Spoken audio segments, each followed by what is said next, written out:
Assalamualaikum and hello everyone. In this video, we will introducing our company Kue-weh Express Sdn. Before that, I would like to introduce our group member Nur Akilah binti Abdul Nasir, Siti Ba'yah binti Ahmad Fauzi, Nur Syafiza Fazira binti Junaidi, Nur Izian binti Muhammad Sharif, Siti Nur Syuhadatul Fizianis binti Rahman, Siti Aisyah binti Yahya, Siti Aisyah binti Mazlan. Kue-weh Express Sdn company background.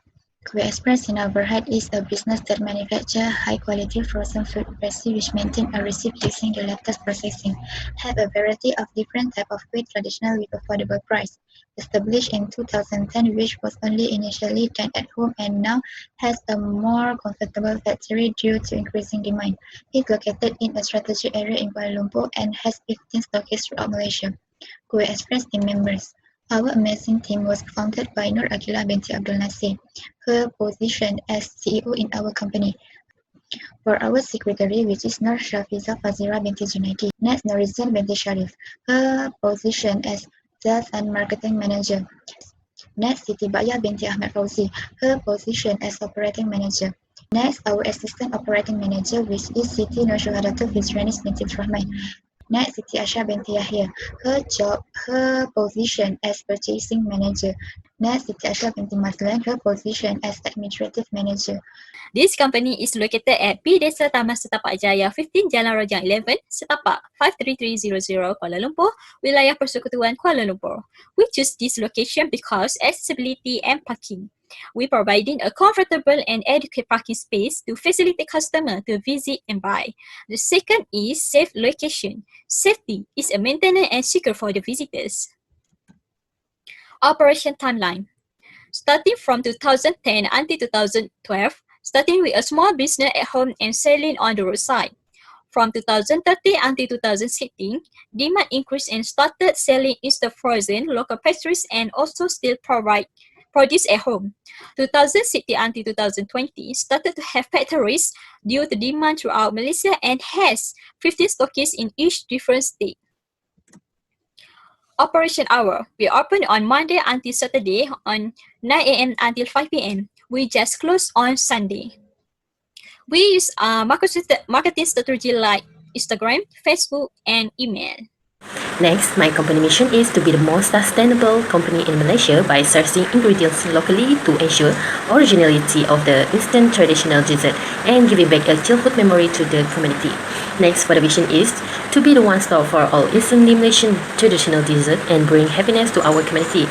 And the value on my company is taking care of the welfare of our team as well and also our stockists, so it is will be more advanced and stable over time. This is our business canvas. For the first is key partner, which is we have three company, Kenny Speaker, Roger Monster, and Pandan Republic. Then for the key activities, we have branding and supply chain management.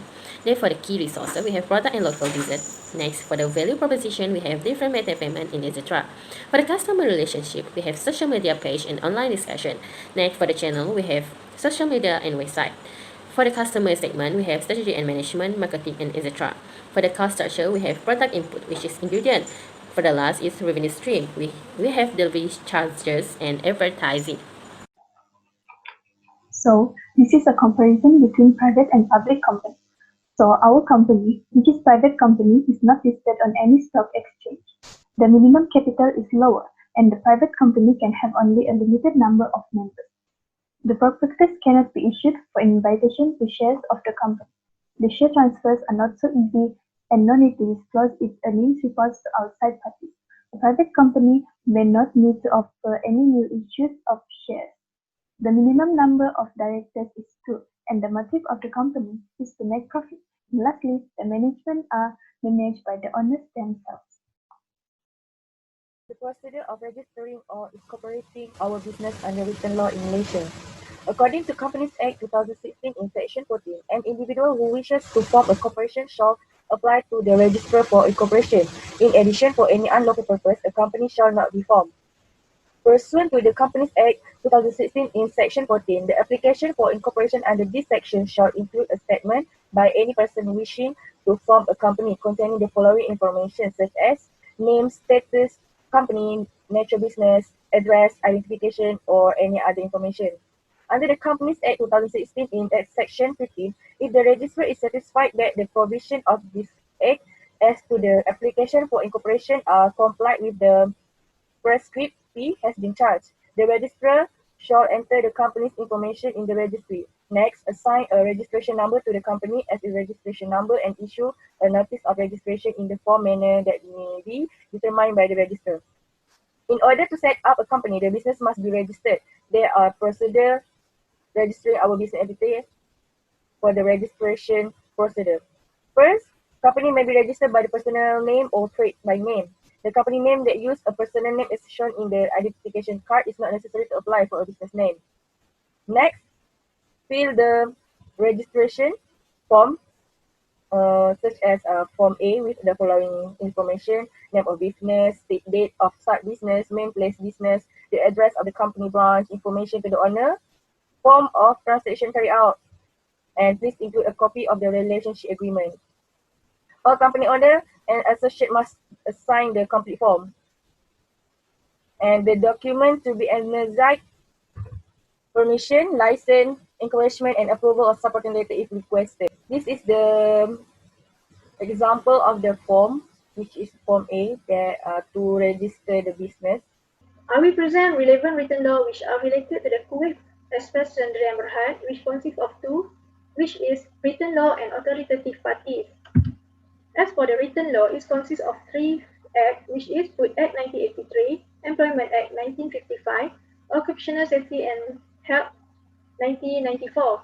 For Food Act 1983, it consists of two regulations, which is Food Regulation 1985 and Food Hygiene Regulation 2009. As for Employment Act 1955, it's state section 59 bracket 1, every employee shall be allowed in the each week a rest day of one work day as may determined from time to time by the employer. And where the employee is allowed more than one rest day in a week, the last of such rest day shall be rest day for the purpose of leave. As occupational safety and health is considered of section 20 and bracket 1 as stated on the slide.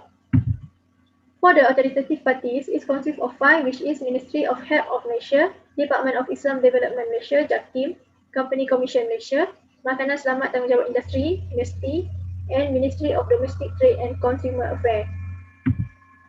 For this authoritative party, for the Food Act 1983, Section 1, bracket 1, this act may be cited as the Food Act 1983 and shall apply throughout Malaysia. For Section 12, as stated on the slide.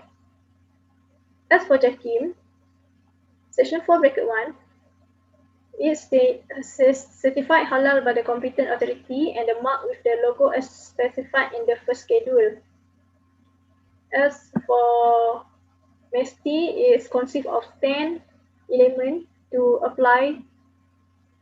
For the Trade Description Act 2011, Section 16 is as below. Okay, the last part in part B, I would like to explain about reported cases related to our company.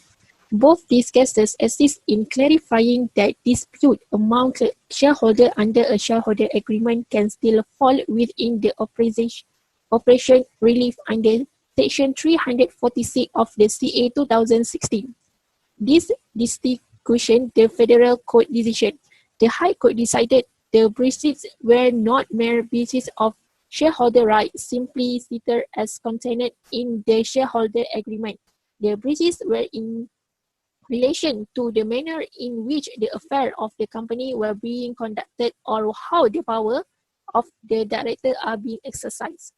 Where the contended breach relates solely to matter between the shareholder interests. The claim for breach must be pursued in contracts and not under operation. However, even where the matter pertains to the affair of the company does not mean the court will permit an operation action. Where the shareholder agreement provides for an alternative remedy, the court will unlikely make a finding operation. It is only if the contractually alternative remedy is not adequate or appropriate that the court will permit an operation action.